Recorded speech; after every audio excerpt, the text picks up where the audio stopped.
Hey, what's up everyone, this is K Collections, and for today's video, I'll be talking about the new 3-star craft essence that has completely replaced the old 3-star CEs that we love, cause why not? No one else is going to talk about them, and besides, not every player will get the chance of getting like 15 kaleidoscopes. That's right, I'm talking about a certain whale that we all know and love. I'm pretty sure he's not going to see this because I don't think he knows this channel exists, but if he does by chance, please don't hate me for using you as an example. Joking aside, this video should somewhat be helpful, especially for players who may not have a good selection of craft essence to begin with, and basically have to work with what they get. So this video should help more so beginner players who just started, if you don't have, those good craft essence to use already. So if you've been living under a rock for like the past few months, here's the list of all the old craft essence, the black keys, right? No more black keys. I am so happy. How about you guys? Are you happy we're not going to receive any more of these those stupid black keys that we just despise? But don't forget, this is only for Saint Court summoning. You can still get the black keys or the old craft essence if you do want them through the friend points summoning. And of course, it will be replaced by these 8 new craft essence that will replace these 10 craft essences from the past. We're going to start off with Rito Temple. This is quite simple. It's actually quite decent, again, for you beginner players out there who don't have good craft essence yet. Basically, this increases your MP strength by 10%. It also fills your MP gauge by 20% at the start of battle. Of course, if you max limit break it, your strength will then be increased to 15%, and your gauge will be filled at 30% at the start of battle. Basically, this is a combination of Dragon's Meridian and Dragon's Kin. Not a bad craft essence whatsoever. Especially again, if you're a beginner, this is quite decent. Of course, being a combination of the two, the effects are a bit less in comparison, but nonetheless, it's a good balance between MP strength and MP charge at the start of battle. So not a bad craft essence, like I said already, especially for beginner players. I definitely would keep this. I wouldn't burn it or use it as experience just yet until you get something better. Next, we're going to take a look at Mana Compass, and this is quite simple. It basically increases damage against caster by 8%, and if you max limit break it, it would then increase to 10%.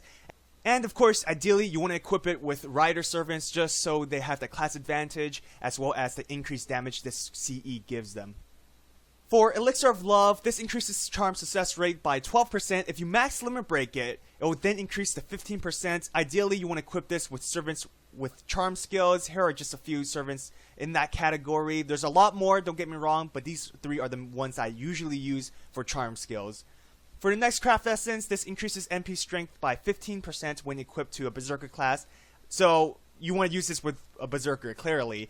And if you max limit break it, it will then increase to 25% when equipped to a Berserker. So just keep in mind, if you do use this craft essence for whatever reason, again, we may not have good craft essence in the beginning, but if you do use this on a Berserker, just realize most Berserker don't really have a strong MP charge. Not all, but most. So you may struggle on that. If you could somehow fix that problem, then go for it.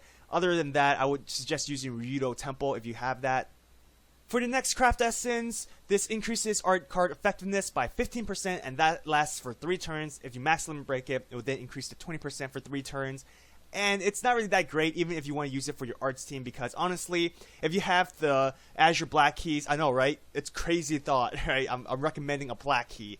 But again, this is for newer players who don't have, let's say, formal craft or anything.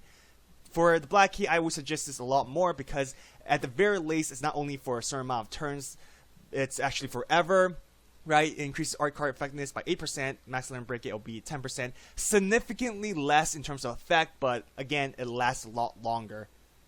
Now we're going to take a look at the most badass looking motorcycle. So this basically increases damage against Rider class by 8%. If you max limit break it, it will then increase to 10%. And ideally, you want to equip this with an Assassin class Servant due to the class advantage. You could do significantly more damage if you use this with an Assassin.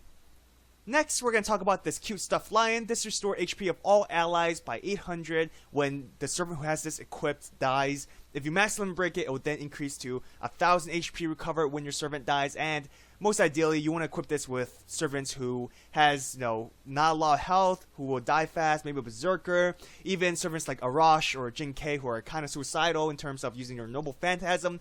Those are most ideal as well.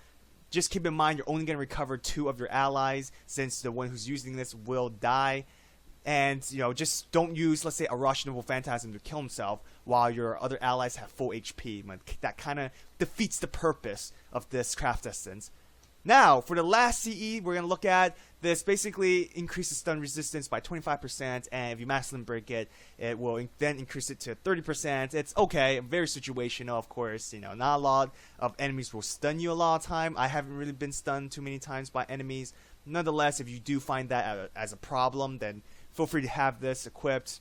And I know I just went through all the new craft essence, but at the end of the day, I'm sure most of you will just end up creating a CE bomb with these new craft essence, using them as experience or even burning them for mana prisms. Nonetheless, I hope this video was helpful, especially for newer players who, again, I keep mentioning this, that doesn't have those good craft essence yet. You will get them eventually. Just be patient. Just use what you can get, use what you have for now.